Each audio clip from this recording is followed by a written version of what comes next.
Hi all! Today I'd like to tell you about my 4 favorite Gretsches. This video was a suggestion of one of my followers, so thanks Jeremy!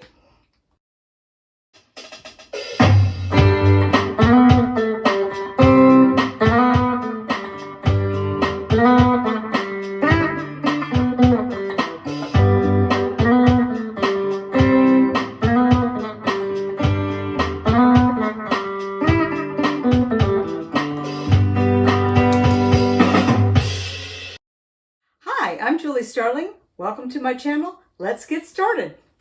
Hey y'all, so if you hang out to the end, I'll give you a sneak peek about what's in this guitar case here. I've got a Gretsch that's really special and unusual and sort of in its own category. So you want to see this.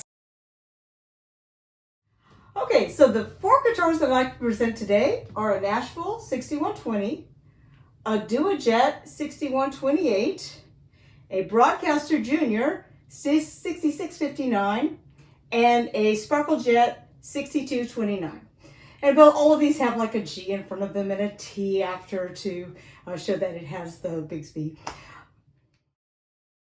The Nashville first. I got this guitar back in the 1990s. I've done all sorts of research.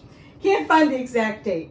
But anyway, went into the music store down in Wheaton and was looking for a jazz guitar because I want to do some jazz. And I had my eye on this Gibson Les Paul ES. It's one that's like hollow, but it's like a Les Paul. That was blue because I'm into blue guitars. Can you tell? Yes. And they took one look at it. It was in horrible shape. It was really dry. And they're like, yeah, you don't want this guitar. We have a guitar for you. So my guitar salesman, Bill, disappeared down into the depths of the basement and came back with this beauty and just fell in love with it right away. And I did a lot of different experimenting with it with lots of different kinds of strings. I came with some heavy jazz strings. I think they were 11s at the time. And I tried some acoustic type of electric strings and I tried all sorts of 10s. And then once I started trying to play Beatles on it, 9s. It's been 9s ever since. So this guitar, was looking for a blue Duojet. Blue Duojets are really hard to find. I didn't realize that at the time, but I had bought a little black Electromatic, which was really fun, but I wanted like a nicer pro level guitar. So I was looking for a blue one, and finally on Guitar Center on the used page, a blue one came up, and so I had it shipped from another store, and I think I bought it in 2014, but it's a 2013, and it's an FSR, which is a factory special release. And I didn't know that at the time. I didn't actually know that until yesterday when I started doing research on it. I did not know how unique or small run of this guitar was. There's very few out of them. I thought it was just a regular blue flamed guitar.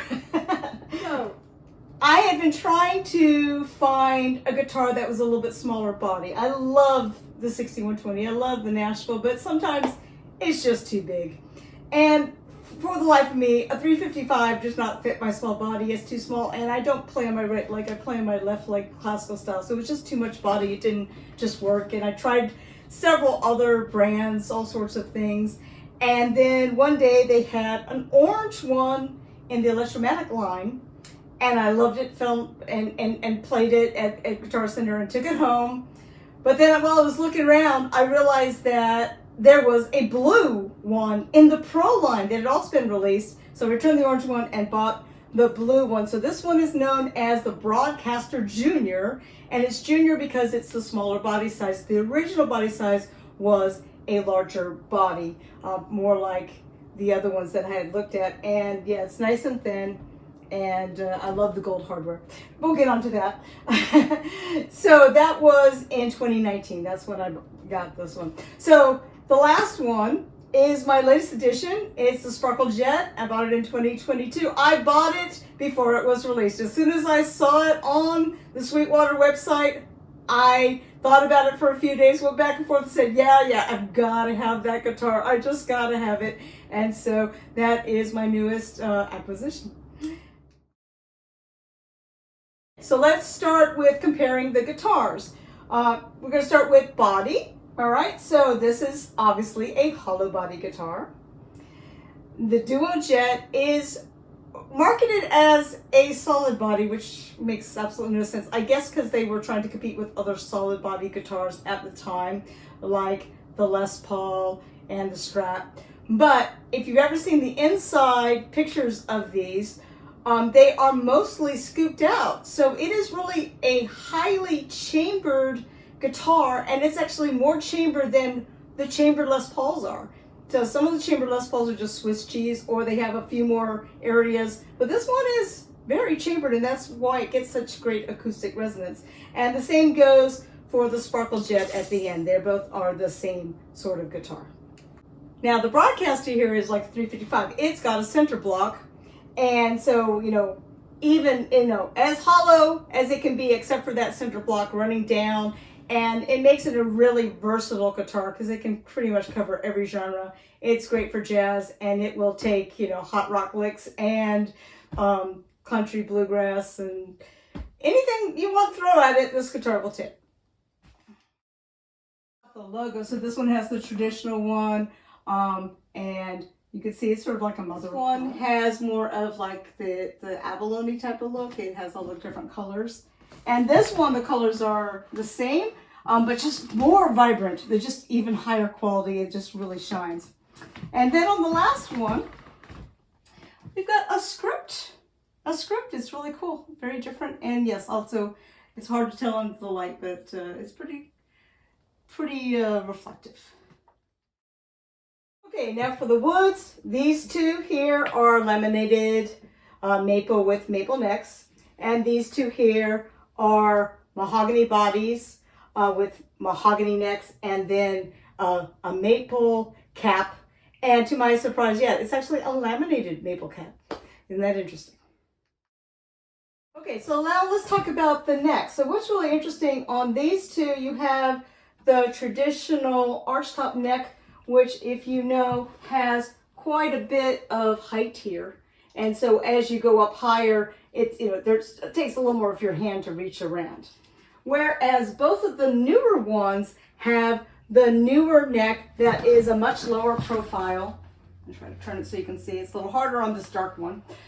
They're both kind of dark, but trust me, it's definitely significant enough so that when you're coming over and you're trying to work high up on the neck, it just is a dream to play. I actually have better reach on these two than I do on the Les Paul. So let's talk about pickups. So this one is a classic Filtertron. It says US patent 2892371, and this is in the period before Fender bought Gretsch. So the second one, it actually says TV Jones Classics. It doesn't say classic, but it is TV Jones Classics. Filtertrons on it, and that was what I was looking for because they were so raved about and had the vintage lovely sound, which they did. So these ones here are known as the Fulltrons. They are a little more aggressive, a little hotter than these are, and they have a little bit fuller range, a little more mids in there, but they clean up beautifully. You pull down the tone, and I pull back the volume. And yeah, it works great. The Sparkle Jet has a BT actually at the end of the name, if you see the whole name, and it has the Broadtrons in it. And the Broadtrons are even more aggressive than the Fulltrons are. They are even hotter. It's a little bit louder. But again, cleans up fine when you back off the tone and volume a bit. So a very versatile guitar. But yeah, it wants to really want to rock out a little bit more on that guitar for sure. So onto the nut. I, of course, cannot get information on these. Probably bone, but it could be some other modern material. It's hard to know. On these two, they both have the tusk nut on it. So very modern, lubricated nut. These two guitars have traditional tuners, and these two guitars both have the go-to locking tuners. So we have some interesting things about the Bigsby's. So, can't find the number of what exactly this model is on these. If you know, please let me know. I did try to look it up. But anyway, I have these type of Bigsby's here. And then the two new ones both say B7. And for some reason, this one says CP and that one says GP. I thought GP might be gold plated, in which case maybe something got entered in wrong and maybe it's supposed to be GP. You never know. Another thing about these two guitars is they both have floating bridges. So the bridges can come all the way off the guitar if you're not careful, or they can slide and move out of position.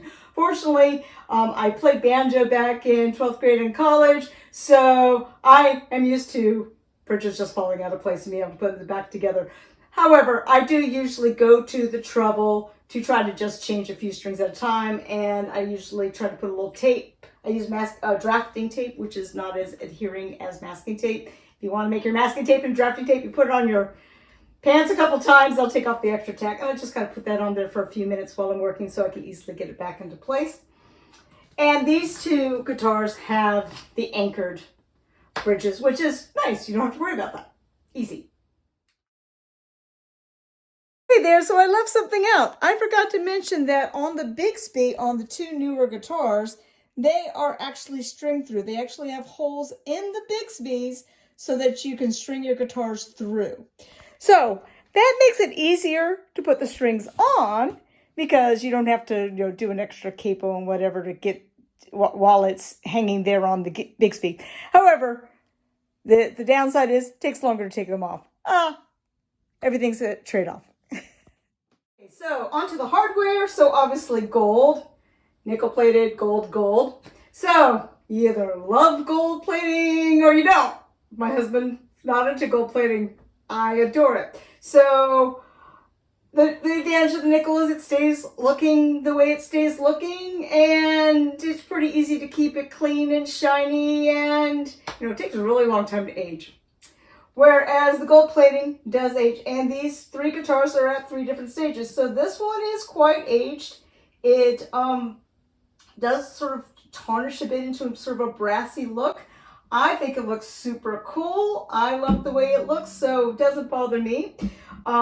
This one is about 3 years old. So yes, it's not quite as shiny. And the last one is brand new. So it's got as much shine as you can have on the gold, and I'll try to kind of show them to you. Now, supposedly there's ways to clean them and try to keep them as gold and shiny, but I think that that's just prolonging it.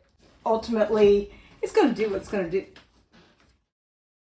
And so now we're on to inlays. So obviously this has block inlays, and the one at the end has block inlays, but they're not quite the same. That one, they took it off the top, which makes sense to me. But traditionally on all of them, they do mark the first fret. Then we have the thumbnails on both of these. They're all nice. So now on to color. So this one is known as a blue burst. This one is called a blue flame. I hope you can see the flame. This one is called azure metallic. And the last one is called ocean turquoise sparkle. So if you see. Oh, first I wanted to mention that these Gretsches are all 24.6 scale. This person, I saw one for sale and they had put it as 24.75, which is a Les Paul. And let me tell you, with my small hands, I can feel the difference. Now, maybe if you have large hands, you can't tell the difference. I know people who have large hands and they can't tell the difference between a Les Paul and a Strat. They say, yeah, I may feel a little more tension. But yeah, I can tell the difference between the 24.6 and the 24.75. And 24.6 feels closer to a 24.5 or 24.5, which I also have in a different guitar. And it just is a little slinkier. It's just that much. It gives that sweet spot. It just wants you to move it. And it's a little easier on the stretches. And yeah, a really nice thing about Gretsches. Another thing I wanted to mention about the Gretsches is that one of the reasons that I so fell in love with them is the neck. The neck is just so nice. It just fits well. It's not too thick. It's not too thin. It just cups in the hand really well. And supposedly, this one has a little bit more of a V, but it's so subtle. Okay, so next I'm going to set up so that I can demo them and you can hear what they sound like. Hey y'all, so we'll be playing into this Blues Cube Boss Drive Specials, my favorite amp. And I've got everything set, 12 o'clock, plus a little bit of reverb and everything at the edge of breakup. And here's my pedal board, so just so that you can see what's going on. Okay, so we'll start with the neck pickup and something jazzy.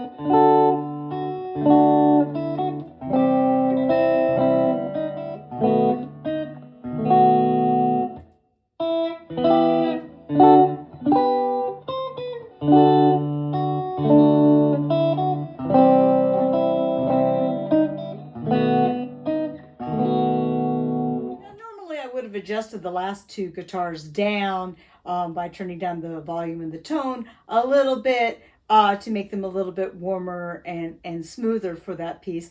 But I want you to hear them as a direct comparison with everything up. Okay, for the middle position, I'm going to play a little Irish Washerwoman.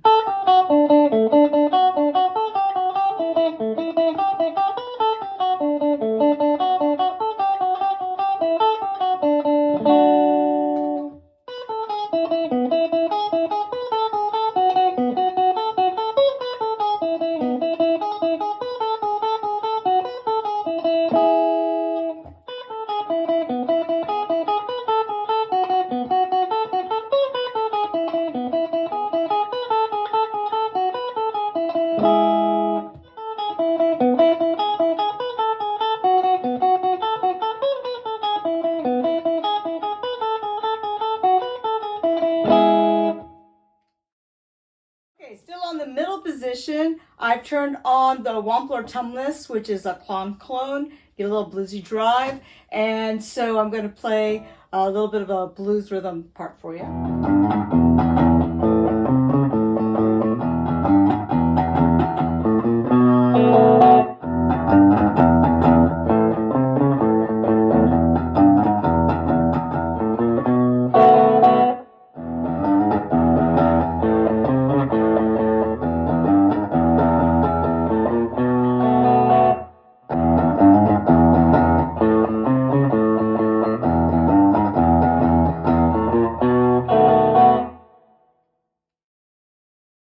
And on to the bridge pickup. Still have the Tumnus on for a little bit of blues.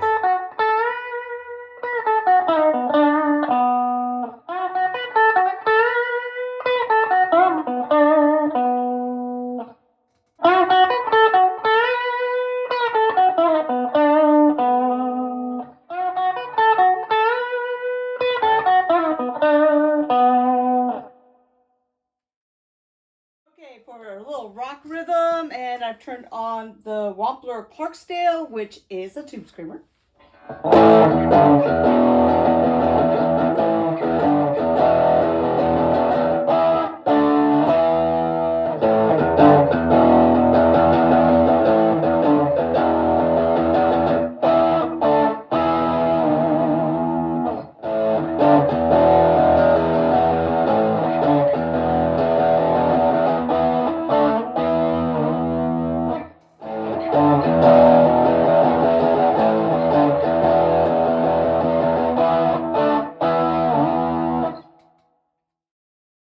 Things I didn't talk about yet is something I love on the Gretsches so much is this master volume control, and it lets the highs pass through, but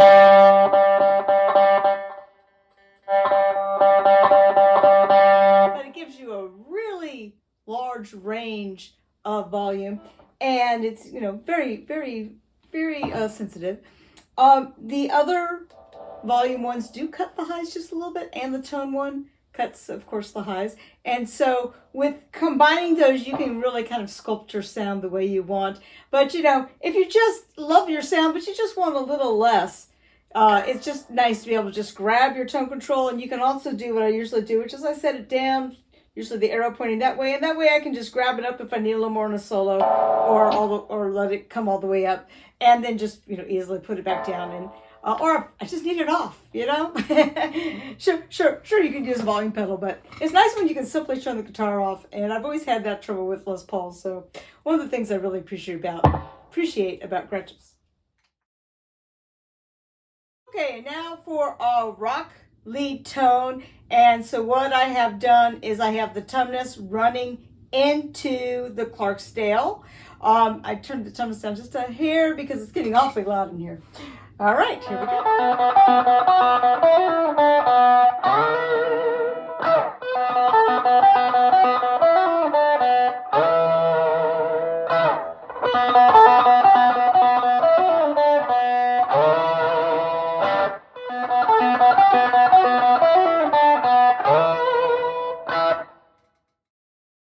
Get one feature on this guitar that I wanted to talk about, and that is this switch here.